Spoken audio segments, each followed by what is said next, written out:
Welcome to Sri சமையல். இன்னைக்கு எறா கிரேவி தான் செய்ய போகிறேன். வாங்க எப்படி செய்யறதுன்னு பார்க்கலாம். ஸ்டவ் ஆன் பண்ணி ஒரு கடாய் வச்சுக்கோங்க. கடாய் நல்லா சூடு ஏறட்டும். ஒரு 3 ஸ்பூன் ஆயில் ஊற்றிக்கோங்க.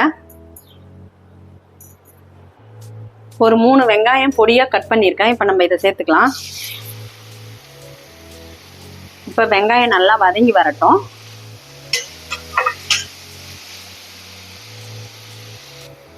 ஒரு 20 பல்லு பூண்டை இடித்து வச்சுருக்கேன். இப்போ நம்ம இதை சேர்த்துக்கலாம்.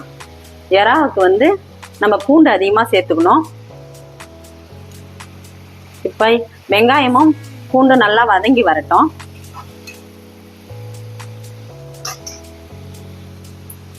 கொஞ்சமாக கருவேப்பிலை. வெங்காயம் நல்லா வதங்கி வந்திருக்கு. இப்போ ஒரே ஒரு தக்காளியை கட் பண்ணி வச்சுருக்கேன். இப்போ இதை நம்ம சேர்த்துக்கலாம்.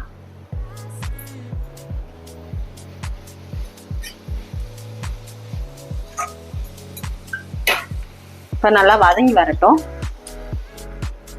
இப்போ தொக்குக்கு தேவையான உப்பு சேர்த்துக்கலாம்.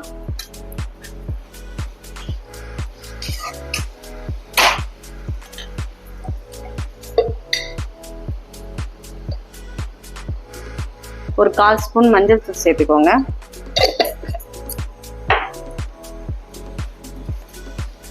இது ஒரு 5 நிமிஷம் நல்லா வதங்கட்டும்.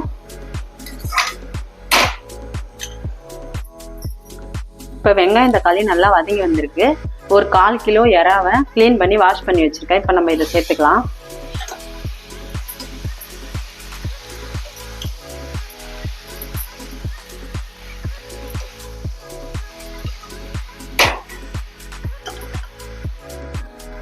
இப்போ எறா நல்லா வதங்கி வந்திருக்கு பாருங்க. இதுலேயே தண்ணி வந்திருக்கு பாருங்க. எறா தண்ணி விடும். நான் தண்ணி இன்னிலாம் விடலை. இப்போ 1 ஸ்பூன் மிளகாய் தூள் சேர்த்துக்கோங்க. இப்போ நல்லா கலந்துக்கோங்க.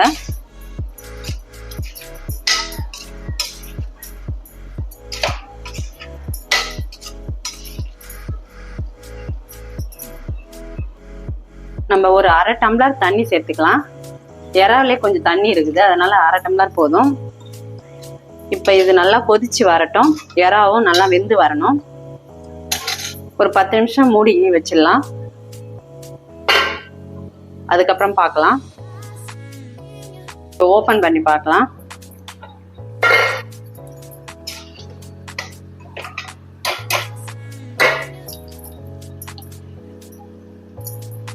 ஒரு ஸ்பூன் பெப்பர் போட்டுக்கலாம். இப்போ நல்லா மிக்ஸ் பண்ணிக்கோங்க.